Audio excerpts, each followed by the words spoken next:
Jira Dashboards, a tutorial for beginners. If you find this video helpful, please consider to like this video and subscribe to my channel. In saying that, let's just jump straight into the video. Okay, so Jira Dashboards give you a quick overview of your projects, issues, tasks, and progress. They're especially useful when you want to see important information in one place. Now, what we need to do is open up Jira, and then on the left-hand side, go ahead and click on Dashboards and click on View All Dashboards.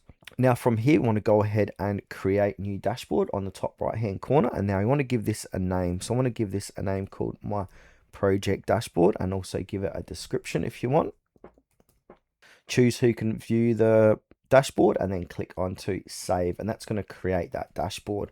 Now, once you've done that, you're going to come over to your dashboard. So you're going to see your dashboard title at the top here. We can change the layer, add gadgets.